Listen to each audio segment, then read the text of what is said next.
Hey, howdy, hey, ladies and gentlemen. Welcome to another episode of Young Blood Podcast, the podcast where we bring you Boise locals doing Boise things and talking about Boise stuff. We've got a phenomenal episode for you guys today. It's episode 35. Guys, 35. I don't know how we keep going, but fucking A, we do. And we've got a Mr. Johnny motherfucking Johnson for you today, you guys. He's a bar manager, entertainer, bartender, whatever the fuck you want to call him. He's my boy, my friend, and he's here to bring you a good time, you guys. So thanks for tuning in, and here's episode 35.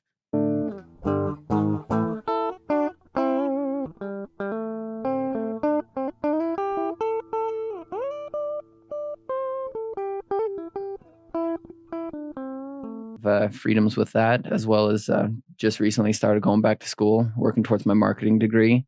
Oh, fuck. Oh, hell yeah. Cool. Where are you going to school at? Boise State, local. I mean, I'm a local here, so it's cheaper than going somewhere else. And I figured, might as well, get the degree that I already spent $20,000 on and then dropped out. Should probably, finish that because, God, that's expensive. I mean, I've noticed a lot of my friends with the age we're getting into now being 26, it's a lot of our friends that are in the service industry, like you or I are college graduates, which is kind of a trip too, though, because to me, I'm somebody who didn't go to college and started a career elsewhere in the trades.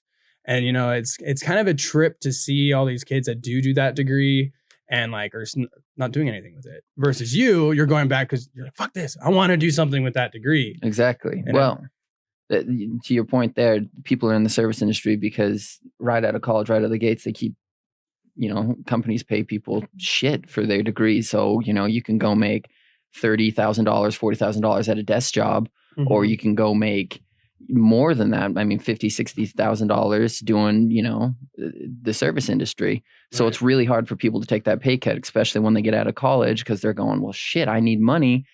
You got to pay back all the student loans and everything like that and to live your life. And it really sucks when you get out. You feel real proud holding a piece of paper that costs $40,000, $50,000, whatever it is. Let's say local here is probably around that $50,000. Right. But then your first job out of college, they're offering you half of that just to work a desk job for them. Now, let me ask you this. With your marketing degree, do you plan on doing something with that degree that kind of affiliates where you're going right now with life? Or do you want to take that away from the bar industry? A little bit of both, honestly. So I'd like to start my own small marketing firm that optimizes SEO optimization, website building, social media campaigns, ad campaigns, mostly for businesses affected by COVID. Small business. Exactly. So I want to try to give back to the community a little bit and really partner and work with people that are struggling to get through this as we return back to a level of normalcy. I actually really do have a soft spot for that. Because I, as those out there who do know me, I do own a small business. But that really doesn't really matter that much, because what I really wanted to talk about is how when I was starting out my small business, a lot of my marketing and everything that I did was on Facebook, and it was also very, very successful. I was getting 10, 15 phone calls a day when Facebook first started out, just because, hey, I saw your ad on Facebook that you do this and that, and I was wondering if you come out and do a quote. And it was almost too good to be true, because it was, and that was the first year that Facebook was trying to figure it out for themselves. They're like, okay, let's release all this shit and let all these people try it and see what happens. And then they saw all these small businesses, small-time contractors, small-time anything, mom and pa's just saying, hey, I knit fucking quilts for a living. Come over and pick a quilt of your choice. I will fucking sew your dog's face onto it and it'll be perfect. They don't let you do that shit anymore. You can't just go, hey, come buy my quilts. They'll take you down. Cool thing was, it's all about money. Right. And you could pay Facebook too back then. You could pay Facebook minimal amounts on the dollar, like 20, 30, $40, and see results. Hey, fuck, dude, I'm throwing Facebook $30, get a couple phone calls today. You would get that. Now you throw Facebook $30 and they are such a broadened platform that they're advertising for these small businesses in the same way that they advertise for the big businesses like Amazon. Well, not necessarily true, because you can go in and you can set that up and you can set the parameters to what you're looking for, which is basically where I would be coming in to be able to help people like that. Because to people that don't know how to do this, it is very broad and they're not going to get any real return. And so they're just throwing money away. Now, if you know what you're doing, because I've done this for our restaurants downtown, well, our restaurants in general. And so I've done this on multiple different areas and I've seen great returns, but it's because I've picked out the specific types of people that I want to interact with.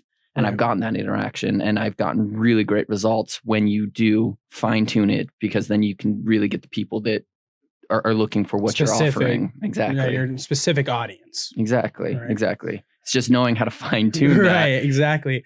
And somebody like you, I do want to kind of give you a bit of acknowledgement that you kind of have a bit of an advantage over some other people that are in the marketing industry, because you're not just going to school for marketing. You're heavy set in an area where you're doing marketing daily. So you're essentially kind of like your own intern. It's a lot of fun. I get to pass all the work on to the intern, but it's still me.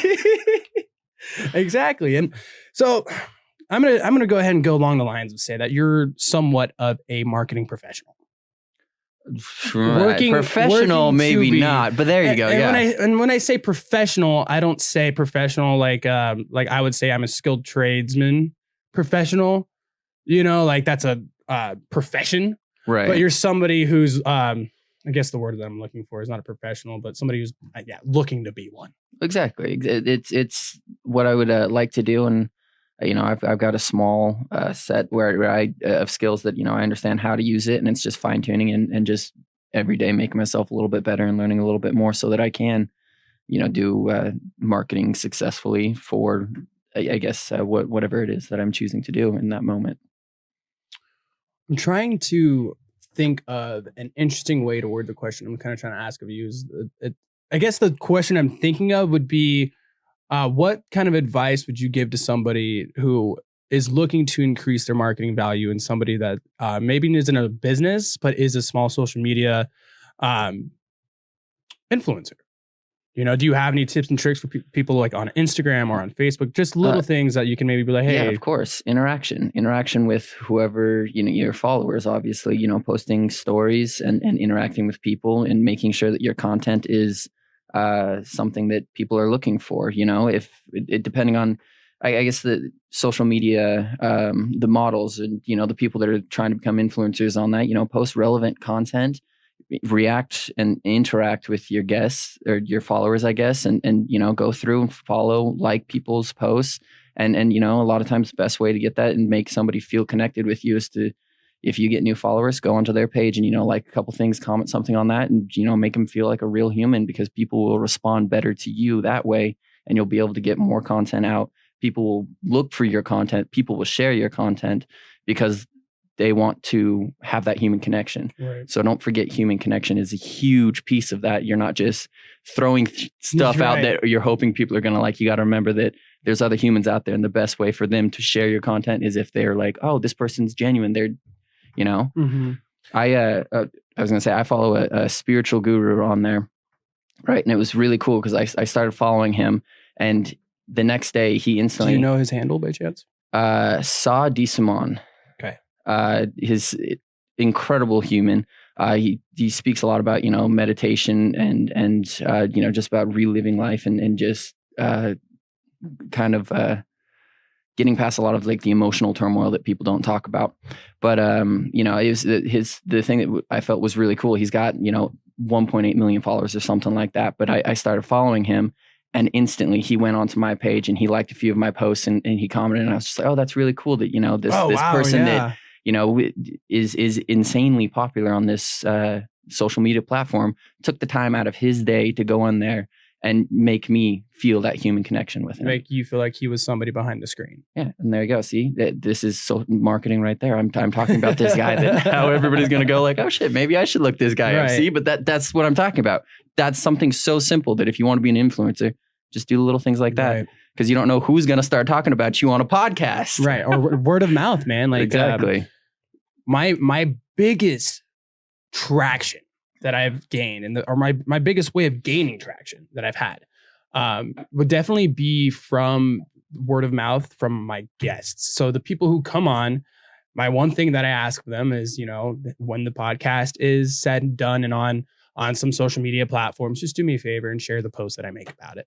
Right. You know, because I have a different set of followers as well as a different algorithm on my fucking Instagram. So when your algorithm sees my post, there's going to be 20 to 50% more people that I don't follow who see that. Exactly. You know, and it's kind of a trip that it's all focused now on the algorithms, because back when it was chronological and you can just post things and you're going to see no matter who you follow and what they post, you're going to see it. Exactly. You know, and it makes me wish that was back, but also it makes me appreciate it because of those out there who have capitalized on that algorithm. You know, it's all about knowing the algorithms, and you can really capitalize on it. I mean, Instagram, the times to post every single day is different. It's not just like 5 o'clock every single day you're going to get the most interaction. Every single day is different. You can go up and look on it. I don't remember.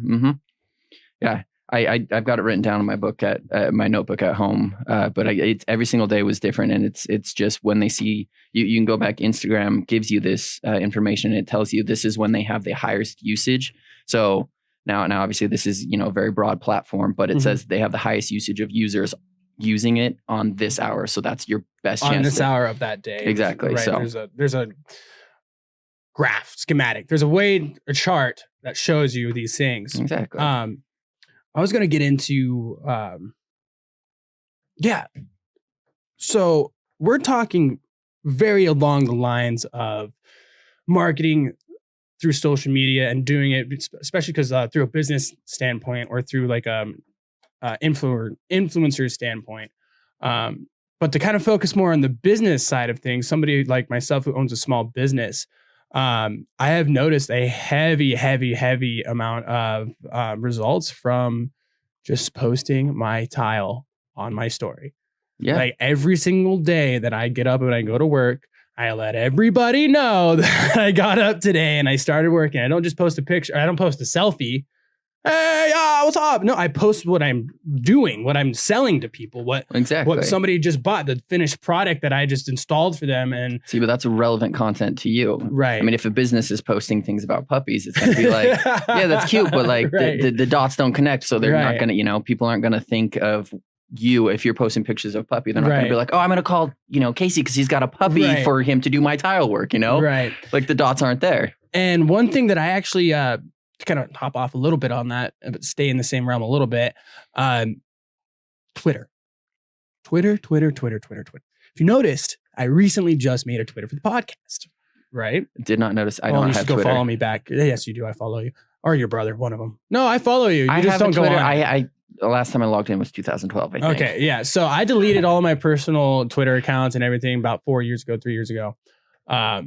And I just now, as of like 2 weeks ago, decided, I was like, I think Twitter is the most toxic app in the entire fucking 100%. realm of this planet, period. But it's great for business.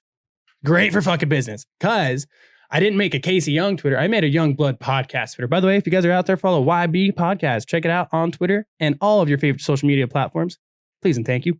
But yeah, so I just figured it out that Twitter is great because you can get that sense of human interaction very, very easily on Twitter. You can scroll through and just hashtag search Boise, and it'll show you all these people that are hashtagging Boise, living in Boise, or saying shit about Boise. You go through and you like every fucking post that says something about Boise in it. And my podcast says Young Blood Podcast, a Boise-based podcast for Boise locals. So the second they see my notification that they like it or that I like their post, there's a slight chance they might open my profile and show me a follow. Goes back to human interaction, what I was saying earlier. See, he's using it. Yes, it's guys. smart. And you guys should too. You guys should too. Like if you're looking to market, that's the way to do it. Yeah, if you're gonna take anything out of what Mr. Johnson has said here, is human interaction, and a lot more than in just marketing. It's human interaction is something that we're devastatingly losing at an insane rate. Like it sucks. Like, welcome to the pandemic, people. Welcome to the pandemic. Human interaction, like, and that's. By the way, we should be in masks. No, I'm just kidding.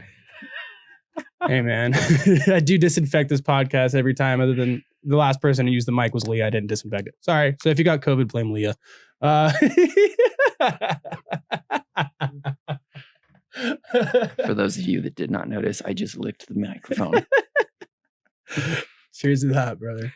But Twitter, dude. And again, one thing that I really tried to make sure that I did with the podcast was outside of my immediate friend circle, I waited about 6 months until I started posting things about my podcast on my personal story.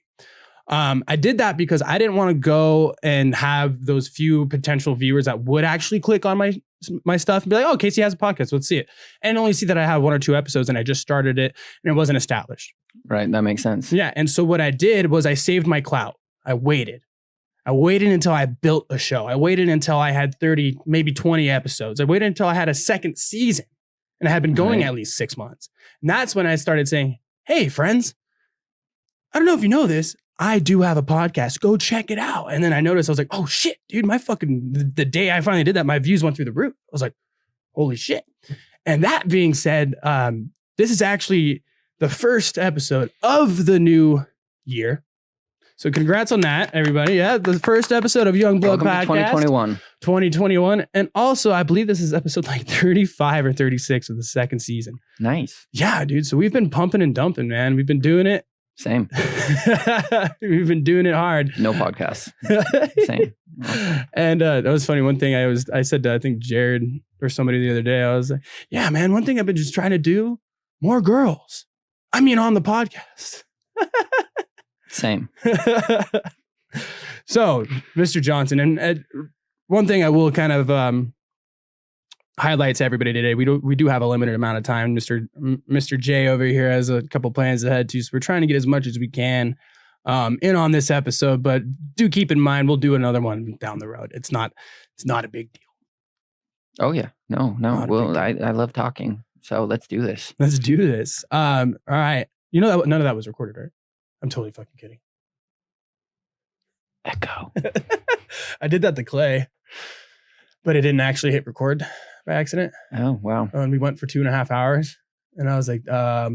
Well, you could always start over and just keep it going. We did. And we got about that's why his episode is the trailer. If you go on the Spotify and you look at my podcast, his is the trailer. So the first episode you see is the 30-minute episode of Clay and I, and it's just him talking about like his fucking first ever UFC fight debut. Oh, damn. And it is a fucking perfect podcast. Like he just fucking kills the entire story. You've heard Clay's stories 100 times. Oh, yeah. Clay's a funny man. Clay's he's a hoot and a holler. And me and him, actually, I got invited to be a guest DJ on Radio Boise. Oh, nice. Because of the podcast. They found my podcast and Radio Boise reached out to me. And then they asked me to build a couple new show ideas and pitch it to the station. So I'd asked Clay, he's going to help me build a couple of these shows. And we have 3 different show premises that we're going to pitch to Radio Boise. But so I'm not even going to say I'm on the show just because I don't want people to steal my fucking ideas. But yeah, he's going to be working on as being like the co-host of it. And we think it's going to be super rad. Yeah. We think it'll be pretty entertaining to watch because Clay's literally got a very similar personality than I do, or I have a very similar personality than he does. Y'all wild. Yeah, we're a little wild. Yes. But wild in a good way. Well. No, tons of fun. Good way. I mean, Johnny, you're pretty wild yourself, man. I remember the first time I met you. I'm just kidding. I wasn't going to say that. I've definitely tamed it back just a little bit. There's so this being quote 26, from a movie. I'm closer to 30 than 21. I realized, shit, I should probably get my life in order.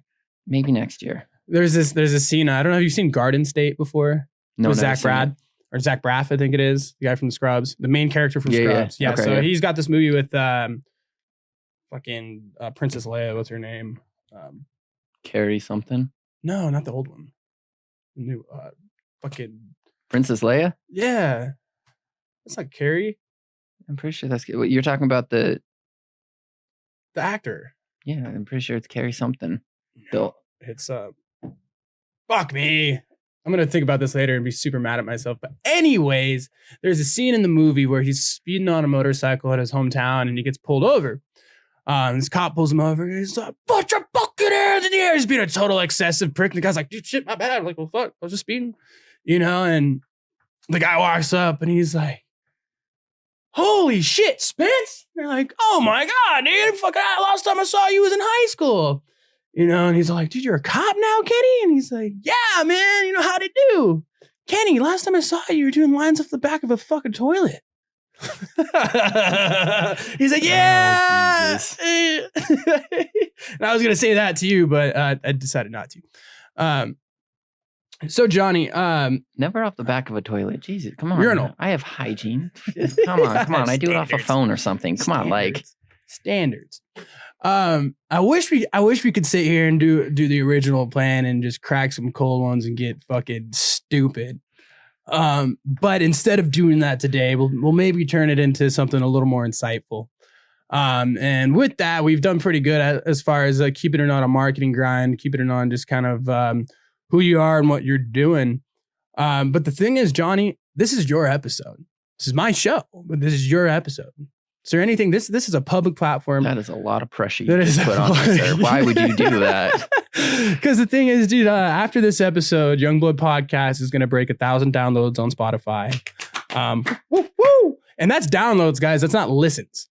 Downloads is different than listens. That means that every download that I get is one person who follows me, who's this podcast is entirely downloaded onto their phone. That's fucking awesome. Right? Congrats. Fucking right. Milestones here. Dude, we're making milestones. Amen. And also to those of you out there, I have sponsors. I have this, that, and another. What I don't have, guys, is a lot of money. Okay, this podcast entirely comes out of my pocket. I am the producer, the fucking editor, and the host of the show. I do everything and anything that I can to keep it going. But if you do like the show and you do like the content and you want to do what you can to help out and support me, do me a favor and go follow me on Patreon, guys. It's $3 a month. It's not an OnlyFans. You don't get to see my dick, but you get to be a fucking supporter of YoungBloodPodcast, guys. And again, that's patreon.com/YoungB Podcast. Again, and if guys, you're looking for my OnlyFans, just message me on Instagram and I'll just send you the link. Dude, I was thinking about making an OnlyFans for the podcast specifically, just because it'd be hilarious to have an OnlyFans link on my Instagram. So when some people like Casey M. Young, haha, OnlyFans, click, and they're like, what the fuck? Casey's got an OnlyFans, and then it sends them to my podcast link. Look, I support that. I think it's a great idea. I think you should do that. I'll have it done by tonight. Yeah, it's really easy to sign up. I did it last week, drunk at Matador.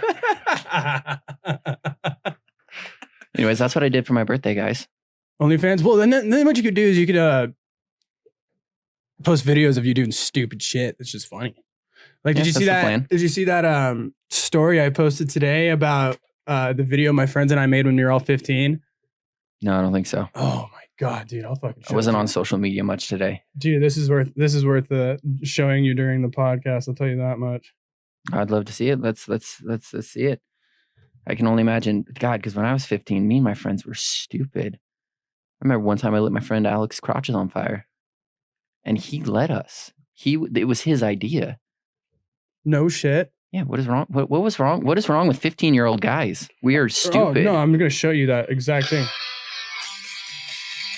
Actually, I'm gonna have to start that over. So, backstory: this, so my friends and I, when we were like freshmen in high school or 8th grade or whatever, we all decided to make our own version of the Jackass films. And Same. So this is how it starts out. Oh Jesus! Right in the nuts. Yep, sounds about right. This is just the intro to the full movie we made too. You made a full. We made a full movie. Oh boy. Jesus Christ. Yeah. Dude, it was fucking great, man. And I'll tell you what, we did that shit back before there was fucking do it for the Vine. We did it to go to jail. Like, we were like, do it for the Vine. Do it because you don't give a fuck is what we thought about, you know? We just figured our dude did the same. We saw people making millions of dollars making dumbass videos, and we're like, yo, we could do that. Oh God. Why would they release Jack? Like, that's the thing is, I'd still do it again to this day, but it'd be more fun now because I'm an adult. Then, well, I mean, no, it would hurt a lot more. You bounce back as a kid. Like nowadays, I'm afraid that if I jump off a roof, I'm breaking something. When I was a kid, I would jump off a roof, and it was just, nothing. Well, to us, we all knew that no matter what we did, our records would get expunged when we turn 18. So mostly. as long as we didn't kill anybody or do anything super fucking felon-like. Felonies. Yeah, as long as we didn't do anything. Any misdemeanor, felon. you're good. Yeah, if we got a misdemeanor and you're under 18, so we're like, what? Are you gonna give us a fucking felony for jumping off a roof? Eat a dick. Like that's our own problem. You know, but we would do like questionable shit. Like we would fucking like there was one like if you saw in the preview, my buddy was fucking taped up to in the middle of an intersection. We taped him to a fucking light pole in the middle of the intersection on a busy road. And he's just That's sitting fucking there awesome. Like, and we would also hide ourselves in fucking storm grates. We would take the lids off of storm grates and crawl inside. So when people would walk by, we'd go, blah, and scare the fuck out of them. Dude, we got kicked out of 4 or 5 different malls. We ran from the cops probably once a week. Yeah. Like I know that feeling too. Yeah, it was a regular thing. And like I made a TikTok version of it. And it's like, that one's pretty funny too. They started out like this. And I'm all like, sorry, people listening to all this. I know you don't want to hear all that. In 2007, we made a Jackass film of our own. And somehow no one went to jail. There you go. God. And then at the end of it, it says, oh, I lied about that last part. Because I'm pretty sure a few of the crew went to jail by now.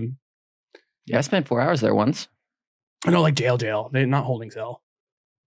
Yeah, it was really just a drunk tank. Mm-hmm. I'm gonna grab another beer real quick. All right, Johnny. How much time you got, brother? We got another half an hour easy. Cool. You want to toss me one too while you're up? Sorry, probably should have said that. That's okay. Ba-da-da-da.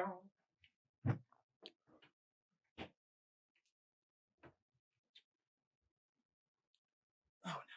Fucking joys. You know, usually too, when I do the show, I don't give it enough, or I don't give it much room for the awkward start.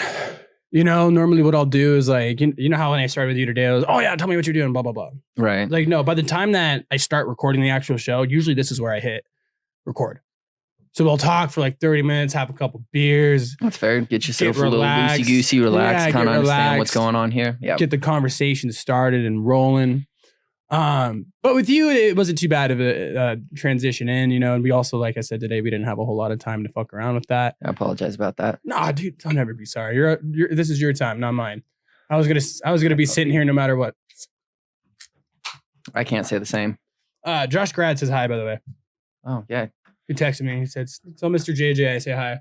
I will. He was in my business today. He's very proud. Support local. Remember that. Support local. We're all broke and we need to support the local businesses. Exactly, including CMY LLC and the Reef Boise, the Brickyard, and the Front Door. All great businesses.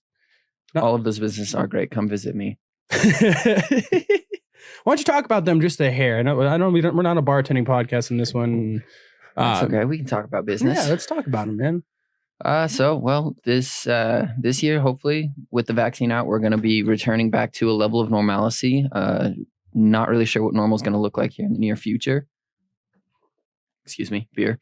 But last year was a terrible year for any small local restaurant. As many of you can imagine, we were shut down for 2 months. And when we opened back up, we were set with heavy, heavy restrictions, especially in the downtown Boise area where people were afraid to go. You know, outside of Nampa, Caldwell, places like that, the businesses didn't really care. They stayed open. They didn't do any of the mask mandates or social distancing or cutting down capacity. But downtown, with our businesses being right across the street from Capitol or from City Hall, and being right down in the Capitol, we were under a lot more scrutiny. You know, we had cops stop by, make sure that we were following rules. And it was... I noticed that. I was downtown once. And there was literal rounds of police going by and checking in with managers and asking what your capacity was at and how many people were inside. And they were on it. They were checking. It was fun because they started really strong. And then when the mayor tried to mandate this again, the task force, they didn't really seem like they wanted to do it. And they kind of were just, kind of give it a fuck all. But, the beginning of this year was really tough. And we're really hoping that, going into 2021 with the vaccine out, that we will be able to see a regular summer. I'm hoping that by summer, everything will be booming. You'll get to see people's faces again. God, I never thought I'd fucking say I miss seeing faces. Jesus. You ever notice how sometimes you notice a girl who's really hot and she's got the mask on? And like, that's because like that whole stigma that we started with when the masks were a thing, people were like, oh, but you can't tell without the mask. Now we're just like, I don't fucking care. I'll fucking take that gamble. You know what I mean? She could have buck ass teeth. I still think she's hot. So maybe it's given us this. I've noticed some people say that. I'm not saying those are my words, but these are quotes. So like, to me, I'm like, damn, dude, like maybe there's been a little sense of appreciation for some people. Like, think about it. Like, people might be appreciating. We've discovered people have personalities. Yeah, exactly. Right. Like, people are starting to think more about what's behind the mask and not think about what's initially right there. They're like, well, she's got a mask on, but like, she was really nice to me when she served my table today. And she, she could literally have some, like I said, buck ass teeth, and I still smash. She could have a beard under there. Exactly. Or in my case, a dirty mustache. And oh, you poor bastard. I've had this mustache now for over a year and a half, and I don't think that any of my friends will see my upper lip again. That's fair. See, I can't grow facial hair, so I wouldn't know how that feels. I can only grow a mustache. Oh. Yeah, that's why I have one. That's fair. That's because and I try to grow the beard, and it takes me like 8 months, and I'm like, it's kind of there. No, but the mustache, that thing's fucking full send, but the beard is like on the patchy and fucking. Look, women like riding the dirty stash. Let's be real here. I'm going to get a shirt that says free mustache rides. And then I'm going to get a shirt that says $10 mustache rides. I'm going to wear them both. I'll take the free one. We're going to run experiments and see what kind of results we get. Oh, Lordy. Oh, Mr. Johnson. Mr. Johnson. I'm trying to think. I remember one of the first times I started hanging out with you is because of Marissa Raines. Oh, yeah? Yeah, we actually almost fought each other the first time we hung out. Really? The first few times we hung out. We got in a big argument. See, I don't remember that. I barely remember it either because we've been great friends ever since. And I only remember it because of Marissa. And I actually have a worse memory than you do. So I'm surprised that I remember it. Yeah, wow, I don't remember a lot of things. Alcoholism. It's a hell of a drug. Yes, it is actually wonderful. Highly recommend if you have any alcohol in your house right now. I would get some because this might get wild. It'll help ease it a little bit. It'll help ease it.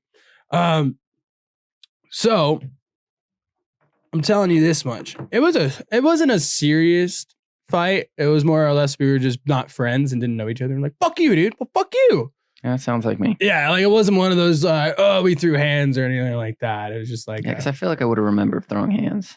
Yeah, I don't think we ever would throw hands either. We're both pretty nice guys. And I'm a terrible fighter, so there should be no reason that I should ever be in a fight. If like I should be the last person you call. Like if you're in a fight, I mean I'm there to yell world star and maybe videotape it at best. Like, but you're not getting anything out of me. I'm more of like the guy to start the fight and then be like, bro, let's hug this out. Come on. Sorry, my tobacco dealer is texting me. Oh, tobacco's nice. I don't have a car, so everything I buy is brought by. You don't have a car? No, I don't. Remember, I totaled my car in February when I broke my back? Yes. Well, see, but I just assumed that, I bought one. Yeah. No. I've actually done all of this by the skin on my chinny chin chin, bro. Like every single fucking thing I've been doing this last couple months has been either found by a ride or via bike or via fucking. Now, how do you go buy tiles and then get them? Dude, I am one resourceful son of a bitch, bro. I don't have a car and I own a tile company. See, that was my thought. I was like, there's gotta be a car in there because you just fucking throw them in your backpack and carry them. No, I ride my bike to the job sites and I pay for delivery on everything. That's fair. Okay. Yeah, so I ride my bike to the job sites and I pay for my tools to get delivered and my materials to get delivered. I just feel like in the long run, is it not cheaper just to buy a car? Well, before I had sold my company to a business partner who handled all the other shit that I couldn't do. I do remember that. Yeah, and he would come in the morning and pick me up and stuff. So I didn't. You didn't need one at that point. I didn't need one, and now that I'm selling the company and I'm going to be the full owner again, I'm getting my license. I was holding off because Idaho's fucking stupid ass law.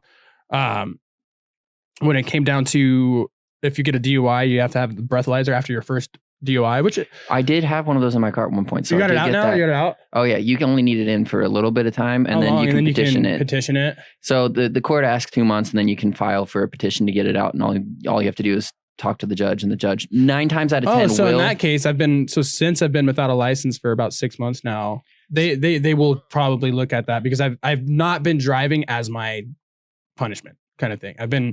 I can go get my license if I get the breathalyzer, but I decided to wait out the year. You'll still need to get the breathalyzer for that period of time. You'll have to put it in there. Even if I wait the whole year, or if you wait the whole year, whatever the date is that they said, because wherever your court papers are, it should say in there that the date of expiration of whatever. Then, yeah. Then it's going to be for the whole. My science behind it was I was going to wait it out for the year because I was like, fuck the meeting process of having to blow into a giant fucking calculator every time I try to drive my car. Yeah. Because I've seen those, they've the ones in California, those are actually kind of cool looking. They're like little sleek, little fucking futuristic devices that are like this big with a black cord. Dude, the ones in Idaho are a fucking 1990 fucking calculator. Remember those T9 calculators that you had to use in high school? Or a Game Boy. That's what it is. It looks like a Game Boy. Yeah, it's a Game Boy that you blow into. And here's the worst part. It will randomly go off. So after you start the vehicle, it can randomly go off in 5 minutes.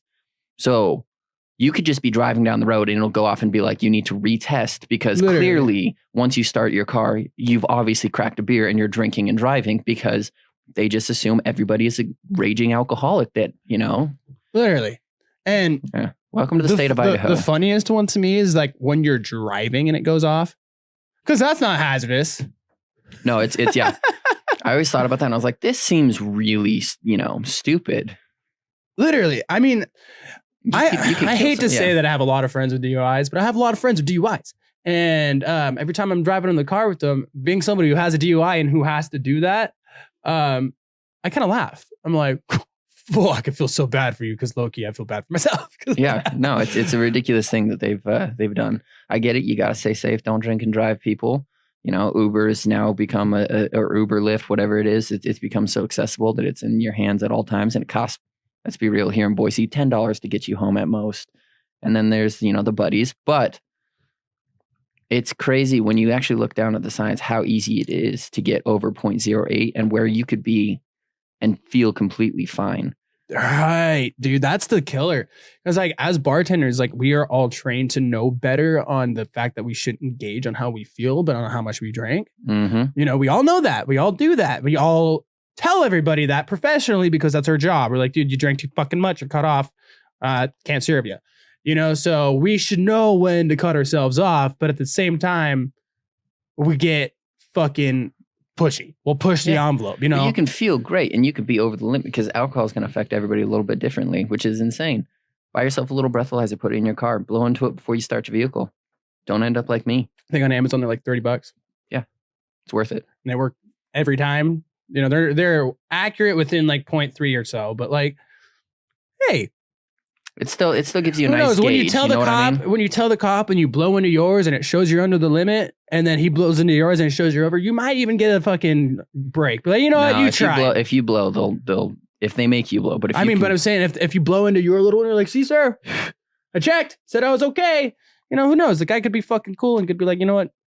More than likely, they'll let you off as long as they don't make you blow. If they make you blow, that shit's recorded, and they'll have to. At that point, they have to. Right. I'm pretty sure. If you go over, exactly. If that's or they'll just give you a high five for trying. They'll say, hey, you know what? Appreciate you, bud. No, I got the biggest dick of a cop. God, my cop's name was Officer Casey Handcuff, and I was like, how is this even real? And they put Casey in handcuffs. Officer Casey handcuffed Casey. It's fucking dark days, boys. Dark old days. That whole good old days. Oh boy. That whole situation was hilarious too to me because fucking like obviously this is a comedy podcast, so everything we say on here is for comical purposes, but there was cocaine in my system when we crashed or when I crashed my car.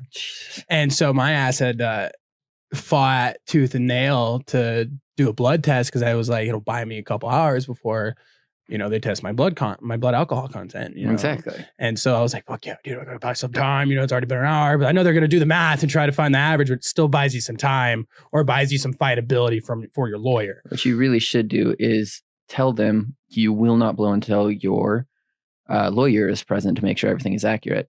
Ooh. But don't have a lawyer because no no one will show up there if they ask you if you'll order. And no, they don't have people on retainer at 2:00 in the morning. Nobody's Right. going to show up till 8:00 in the morning. So by that time, it buys you enough time to sober up. Right, exactly. Or just Just don't food drink for and thought. drive. But that Oh yeah, that one first. Sorry. Just my lawyer gave me a few bits of advice. He's like, next time. I was like, what the fuck do you mean next time? Right, that's like, what my lawyer said. dude, He's like, next time, shut your fucking mouth. Don't talk. Plead the fifth. Plead the fifth. Don't be so goddamn nice and fucking Yeah. shut up. I was like, what? I was just trying to be a good human. And he's like, yeah. And good just, humans go to jail. just shut up next time, you know? And it was funny too, because I'm sitting there and I'm like, fuck, dude, cocaine's in my system. I'm like, oh shit, fuck. Okay. Wait a minute. Hey, officer, real talk, real quick. Would it get everybody out of here a little faster if we just did the breathalyzer real fast? And he's like, oh yeah, dude, that'd be great. And I was like, yeah, let's do that. Great. And then Damn. so I'm sitting there, right? And fucking my mom's in the ER with me, obviously, because I was pretty fucked up, incapacitated, broke my back and shit, you know. 10 staples in my dome, and my mom's sitting there, and the doctor's talking to me, and he leans over and he says, hey, dude, just real quick. I'm like, what's up? And he's like, quit doing cocaine, man. And I was like, and he whispers it just loud enough for my mother to hear. And I just like shot him a look from hell, and I was just like, oh, dude. My mom's like, what about cocaine? And I was like, I don't know. I didn't hear Mom, it. I was roofied. I'm just going to tell you straight and honest. I was roofied by cocaine. I blamed my Adderall prescription. I was like, no, Mom, that's Adderall. Right? Yeah. What are you talking about? It's Adderall. Mom, if you're listening, it's Adderall. Hate cocaine, but love the way it smells. Jesus. I do not stand people who do cocaine. He sits when he does it. So Oh, Johnny, boy. when I was going to get you on here originally, man, we were doing all kinds of fucking back and forth banter about whether we were going to do a podcast about bartending, about COVID, about blah, da, da, da, da, da, da. And from what you've seen with me today to what you've seen from when I first started this, back when I was hitting you up probably from the beginning.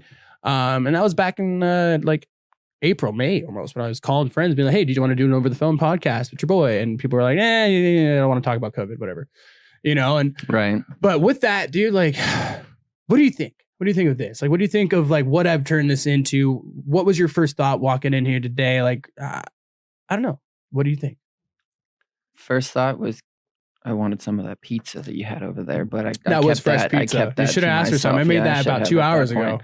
See, but I'm going to dinner here shortly, and so I was like, that's Yeah. going to ruin the appetite, and then I got to be a good host at some point. And it's actually pizza that I put the dough and the sauce and the cheese. Oh, you made this yourself? Oh, I made it myself. I didn't fucking. That's not a. That's not a frozen pizza. Casey is an excellent chef. He Yes! makes incredible food. Just throwing that one out there. I don't know how or why. I remember once it was 4th of July. This is back when I was still dating Star. Like I remember that 4th of Me July. and Star were vegan, and I invited everybody over to my house, and I was grilling meat for people, and I was like, fuck, I don't know how to do this. I haven't been eating meat in over like a year and a half now. And Casey was like, why are you grilling? Like, let me Get take outta care of this. here. Made some bomb ass food there for everybody. And I was like, good, thank you. Oh God, I should have, why would I? Like just I was trying to be a gracious host, and I had no idea what I was doing. dude, I appreciate that. And I think it was just the other night, actually. I made like homemade broccoli cheddar soup from scratch. Fucking like this is for myself. On New Year's, I was just like, I'm hungry. I have $8. Respect. I have $8. I could buy a burrito, or I could buy cheese, broccoli, and use what I got in the fridge. I was like, cheese and broccoli it is. Let's go. And I made homemade broccoli cheddar soup and fucking fed myself for like 3 days, 4 days. Yeah, It was that's like- the way to do it. And I did it happily. I was like, oh, this is good soup. Yeah. You know, and there's just, I love broccoli and I love cheddar. Yeah, You'll there's put just- those two things together, and it's even better. or let's see, like, I think it was 3 weeks ago. And what's turned me into being a good cook is being broke. Being fucking broke, dude. Like when bills hit and I don't have enough money to Yep. go grocery shopping, and I've got nothing but tomatoes and a fucking piece of basil in my fucking fridge. I'm like, fuck, dude, what do I make out of this? And I'm like, all right, well, I'm going to combine every fucking ingredient that I can find. And that's what I'll do. I'll put everything that I have on my counter and be like, okay, I've got this, I've got that, and I've got this. Being broke creates ingenuity. Dude, Let's be real. It does. And I If think you've never been broke in your life, do it. that's why I made broccoli cheddar soup. For one, I love broccoli cheddar, but all I had was milk. I had milk and was like, I had milk and $8. And I was like, milk, onion, and $8. Oh yeah, no, that's So I you was can make like- a great soup right there. I think one time I was so broke over, this was like a couple years ago. I fucking had, it was over the holidays, you know, what's up, dude? It was over the holidays, and fucking literally, dude, I'm sitting there and I'm just throwing beans in the slow cooker, dude. I had like 30 different kinds of beans. You can just throw it on the table right there. I cash apped you already. I had like 30 different kinds of fucking beans, dude. I just threw them all in the fucking slow cooker and went, fuck it, dude. Thanks, Gavin. And fucking literally, dude, threw beans, onion, and garlic in this soup. And I made like 8 jars of this soup. And I was like, at this time I was doing community service for my fucking DUI. Should have went with the guy. Should have went and done it where I did it. Well, I had to walk there. It's in walking distance. It's like right around Where'd the corner. you go? Bro, there's a Thrift store? no. I did it at a retirement home for people. Basically, I did. I had 60 hours, and I did. Oh yeah, because you got an excessive DUI. But they gave me 60 hours, and I did maybe 7 hours of work. And the guy just filled out my paper. He goes, "I like you. I'm gonna fill out your paper. You see that? I'm gonna send that in on this date. Don't come back here again." And I was like, "Bro, you my boy. That's what's up." Dude, you know what they can do to that though? If they find out that homeboy was doing that, this happened at the one that I was working at. They didn't find out. No. Scratch that. Erase that. Take it back. This never happened. This was all a comical joke. Everything on the show is for comedy purposes only. But dude, the guy that did it at my place, they fucking dead ass. He wasn't doing it because you were a good person. He was doing it because he was getting paid. Yeah. So you could slip this dude like $20 and he'd be like, and he was doing it hourly. So $10 an hour, you know, like if you want an hour written off or something like that, like $2 to $5 or $2 to $10 an hour is what he would charge you. Like, I also would have done that. Yeah. Right. But so I guess like there was a fucking confrontation between him and one of the people because he didn't get enough hours or something like that. And because of the heat that was brought on by it, they went and investigated and they found out that guy was doing that. They took him to jail for that. Jail's actually a nice place. I mean, they give you a bed and they feed you. That's, you know, there's worse things. I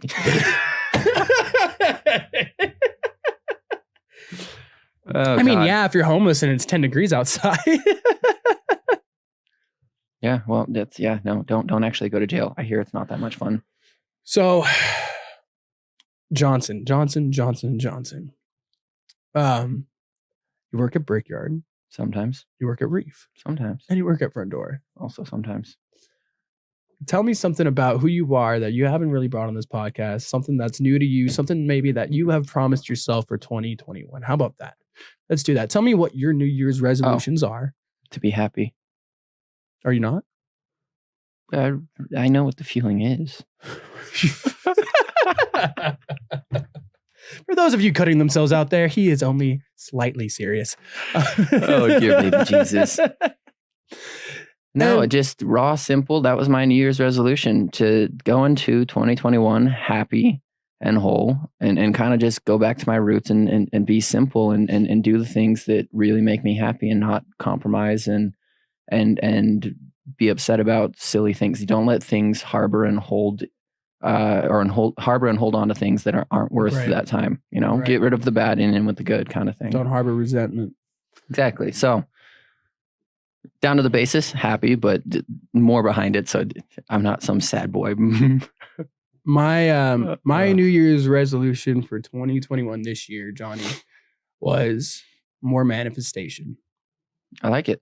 Exactly. I want to focus my energy on manifesting greater things in my life and putting less focus on the things that are bringing me down, because it's not that they're bringing me down. It's that I'm letting them bring me down. See, exactly. It's letting go of things. Mm-hmm. That's another one of mine. Manifest greatness for myself, not just for me, but for those around me. And that any time that something in my life isn't going great, tell myself with realism that it will be okay. Because there's a difference between optimism and complete fucking idiocracy. You know, you can be dumb or you can be optimistic. Because being optimistic, you're still aware there's a problem, but you don't let that problem be the best of you, right? Being dumb is pretending there's no fucking problem. Agreed. Have you read the book Siddhartha? No, I haven't. Okay, I'll give it to you. So that really changed the way I view things. It's about a gentleman named Siddhartha going through life in India and finding his way through to Buddhism, I guess, and his path to acceptance and happiness and enlightenment. And it really changed my viewpoint on, I guess, last year. I guess it was the perfect time for me to read it because 2020 did not seem like it was a year for really a lot of people. And so it kind of pushed me to think differently and get rid of the bad and in with the good, I guess. But yeah, it's a fantastic book. Everybody that I've ever recommended to hates the first part. And then by the end of it, they're like, holy shit, that is one of my favorite books I've ever read, because it really pushes you to learn and think in a different way. An audiobook that I can recommend for you, because I'll read that. I would love to read that. And that says a lot because I only read. I'll let you borrow it. Yeah, no, I stole it from a girl. So there you go. I only read a select few in my entire life. I haven't enjoyed only this amount of books in my life, but I've physically flipped front to back, page to page on about 15 books in my entire life. But I listen to a lot of audiobooks because I do have major ADHD and I don't take Adderall. That's the thing. So I have major fucking attention deficit disorder, but I don't take Adderall or anything for it. So when I do read, I really have to push myself to be like, or this book has to be so fucking interesting that it actually hurts me. Where I'm like, God, if I don't read this anymore, then I'm gonna fucking. I understand that feeling. Yep. And there's been I don't know if you've ever read. This is a kid's book, Circus of Freaks. Never read it. Dude, great book series. Absolutely phenomenal. There's like 12 books in it, and it's like a fucking junior high or high school fucking reading level or something like that. And it's just about some kid who's about 15 years old who becomes a vampire. Right. Okay. Interesting book. Super great book. But just the depth of the series and how it all went, because it wasn't just about vampires. It was just a very science fiction, fucking super rad book. But I read that whole series front to back 3 times. Dang. And I've read 15 books in my entire fucking life. So it's weird. It was weird how dude, I would literally sit there and just only read this fucking book. I don't know what it was. And it's crazy. Yeah. And that makes me wonder, maybe if I spent more time and invested myself in reading a little more, that I would find more books like that. Oh, you 100% would. Right. But there's a stigma that I've developed over years of not reading that I'm just kind of arrogant to it. I'm like, oh, whatever. I'm not saying that's not changeable. I'm not saying that's something I couldn't work on, because that's something I definitely can change and can work on. But I am definitely going to admit to the fact that it's something I do need to work on. 2021. There you go. Hey man, just because it's a new year doesn't mean it has to be. Just because it's the new year doesn't mean it's the only reason that it needs to be a new you. A new year shouldn't be the reason you change yourself for the better. It's the number one most found excuse. Hey, the fucking year's coming up. We're going to wait till New Year's. Then we're going to do all these things. There's a lot of new people at the gym today, so I get that. Yeah, you've been going to that gym for a while, too. I haven't seen any of you people. I'm glad you're here. Probably never see you again. Dude, I'm the kind of person when I'm at the gym and I see a fat dude sweating, I fucking get stoked. I'm like, yeah, dude. I love that. Somebody going in there trying to better their lives. Yeah, man. I'm all about the empowerment. It's fuck yeah, good for you. If there's a line for the machine, you get it first. You go first. Go ahead, fucking pumpkin. Get your shit. Do you. I'm here for it. You do you. I'm sitting there cheering him on next to him like, yeah, the guy's getting really uncomfortable because there's a random guy he's never met giving him claps, Just right up in his ear. You got this. Sir, you don't know me, but I believe in you. Hey, everybody needs a little motivation every once in a while. You don't know me, but I believe in you. All right, Johnny, you've got a couple minutes here before you've got to head out. Yes, unfortunately. Is there anything? There's actually probably plenty of things, but is there anything in specific that you felt as if you didn't get a chance to talk about? You felt as if I didn't give you enough time to reiterate on, or even just anything that you felt like you wanted to say? No. I mean, well, unfortunately, due to time constrictions, I kind of knew this is going to be kind of short, sweet, to the point. That means it'll be up and live tonight. No worries. Yeah, no, I think that this it was fun. We got to talk about quite a bit. It would have been nice to, if, I could plan my days a little bit better to. Hey man, in your defense, I never reached out to you to confirm for the day, and that's something I normally am very good about. Again, I kind of got very busy with some work stuff that went on, and I do apologize for that. But tell you what, That's okay. That's okay. you did say, "Hey, did you want to do another day? We can make that happen." And I said, man, let's just run it for the hour that we've got. Let's get the little bit of content that we can, and let's get it posted. Because one thing I do appreciate out there, you guys, is my viewers and the ones out here, especially those of you who do not know me personally, but do continue to still check in with me on the regular. You guys are amazing. You're my favorites, and I love you. Now, that I said that, do your boy a favor. Go subscribe on Patreon. Literally, dude, $3 a month. Again, I don't shake my booty, but I literally might. You never know. He does. I do pretty well. He's lying to all of you. Lying I'm just straight gonna be to honest your with you. fucking face, you guys. But do me a favor.